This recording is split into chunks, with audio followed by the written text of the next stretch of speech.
मीकमी के अंदर बचपन से ही जस्टिस को पहचानने की खूबी थी। सही और गलत का फैसला मीकमी बहुत अच्छी तरह कर सकता था।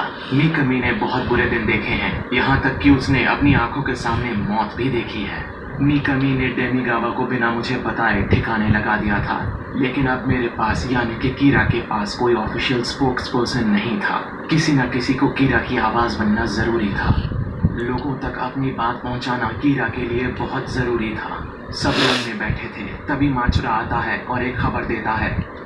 माचुरा बताता है कि कीरा ने अपना ऑफिशियल स्पोक्स पर्सन चुन लिया है। ये वही लड़की थी जिसे मैं कॉलेज में डेट कर रहा था। उसका नाम है कियोमी टाकेडा। उसे देखते साथ ही आइज़ोआ समझ गया था कि ये वही लड़की है जो लाइट के साथ कॉलेज में थी। उसे देखकर मैं ये समझ रहा था कि उसे चुनना कोई बुराई नहीं है। उसका स्पोक्स पर्सन चुने जाना असल में चीज़ें आसान करने वाला है। अब मुझे जल्द से जल्द उससे कांटेक्ट करना था। मीकमी कियोमी को बहुत अच्छी तरह जानता था। कियोमी को भी गुनाह करने वाले बिल्कुल पसंद नहीं थे, और सबसे बड़ी बात ये थी कि वो कीरा को सपोर्ट करती थी, और तो और वो कीरा की तरह ही सोचती थी। इसलिए मीकमी ने उसको ऑफिशियल स्पोक्स पर्सन घोषित किया था। मेरे दिमाग में एक आइडिया आता है। मेरे पास एक बहुत अच्छा आइडिया है। मैं कियोमी को जानता हूँ। जब मैं कॉलेज में था तब हम दोनों एक दूसरे को डेट कर रहे थे। कीरा ने उसको अपना ऑफिशियल स्पोक्स पर्सन बनाया है। इसका मतलब ये है कि जब भी कीरा उससे बात करेगा हम कीरा तक पहुंच सकते हैं। कियोमी से बात करना मेरे लिए बहुत आसान है, लेकिन उसको मदद करने के लिए कन्विंस करना बहुत मुश्किल होगा। कॉलेज टाइम में हम दोनों के बीच में बहुत सारे मुद्दों पर बात हुआ करती थी, लेकिन एक बात साफ है, वो कीरा की पूजा करती है। मैं उससे कहूँगा कि हमें असिस्ट करे, और हम ये बहाना बनाएंगे कि इसमें ही कीरा की भलाई है। मैं उससे आज रात में बात करूँगा। तभी आइज़ोआ मुझसे कहता है कि वो भी मेरी और उसकी कन्वर्सेशन को सुनना चाहता है। हाँ, क्यों नहीं। जब वो मुझे कीरा के बारे में बताएगी तो हो सकता है कि मैं कुछ चीज़ें भूल जाऊँ। अगर वहाँ पर कोई और भी होगा तो चीज़ों को याद रखना आसान होगा। इसलिए मुझे आपके रहने से कोई परेशानी नहीं है। और मैं कियोमी को फ़ोन करता हूँ। कियोमी, कैसी हो? मैं लाइट बात कर रहा हूँ। असल में मुझे तुमसे बहुत ज़रूरी बात करनी है। क्या हम कहीं पर मिल सकते हैं?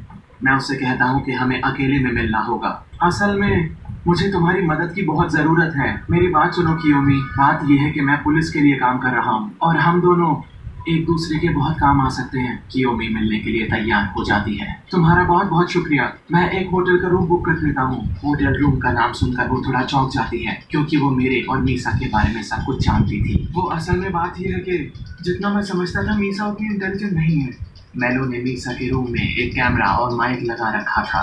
वो मीसा की सारी बातें सुनता था। मेलो मीसा की बचकानी बातें सुन सुनकर परेशान हो चुका था, और वो यही सोच रहा था कि भला ये लड़की दूसरी कीरा कैसे हो सकती है। जिस रूम में मुझे और कियोमी को मिलना था, हम उसमें ऑडियो वीडियो की सेटिंग कर चुके थे। माचुरा हमें लाइव देख सकता था, और तय वक्त पर कियोमी उस रूम में आ जाती है। मैंने तुम्हें बहुत मिस किया। मुझे माफ़ करना, मैं कुछ ज़्यादा ही बोल गया। खड़ी क्यों हो? बैठो ना। सच कहूँ तो लग ही नहीं रहा कि हमें मिले अरसा हो चुका है। मैं उसे अपनी चिकनी चुपड़ी बातों में फंसा रहा था। हम बात कर ही रहे थे कि तभी कियोमी का फ़ोन बजता है। कीरा का फ़ोन था। कीरा का नाम सुनते ही कंट्रोल रूम में हड़कंप मच जाता है। तुम फ़ोन उठा सकती हो। और मेरे कहने से वो फ़ोन उठा लेती है। असल में कियोमी के साथ मीकमी लाइन पर था, और कियोमी उसे बताती है कि वो मुझसे मिलने आई है।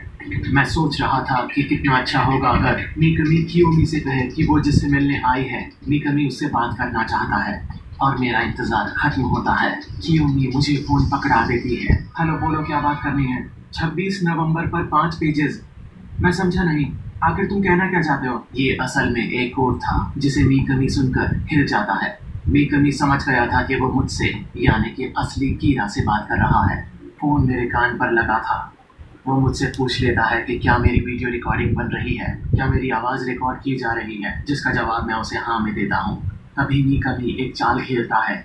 मैं उससे पूछता हूँ कि साबित करे कि वो असली कीरा है। तभी वो हमें साकुरा टीवी लगाने के लिए कहता है, और हमारी आंखों के सामने वो लाइव टीवी पर कुछ लोगों की जान ले लेता है। कंट्रोल रूम ये सारी चीज़ें देख पा रहा था। मैं उठता हूँ और एक नोट बनाता हूँ जिसमें मैं लिखता हूँ कि कीरा मुझसे कह रहा है कि सारे वीडियो टेप्स और वायर टैप्स को हटा दिया जाए। अब कंट्रोल रूम के पास ये सब करने के अलावा कोई चारा नहीं था। सारे रिकॉर्डिंग के डिवाइसेस को डीएक्टिवेट कर दिया गया था। अब मैं तुम्हारे साथ आराम से बात कर सकता हूँ। मेरी बात सुनो कियोमी। मैं ही असली कीरा हूँ। और ये सुनकर कियोमी दंग रह जाती है। वो अब तक इस बात को हजम नहीं कर पा रही थी कि मैं ही कीरा हूँ। तुम कियोमी से नहीं पूछोगे कि मैं असल में कौन हूँ। मेरी असली आइडेंटिटी जानना तुम्हारे लिए जरूरी नहीं है। मीकामी मुझे भगवान मानता है और वो मेरी कोई भी बात कभी नहीं डालता। ये जो शख्स फोन पर था वो मेरा एक फॉलोअर है जिसके साथ मैंने अपनी पावर को शेयर किया है।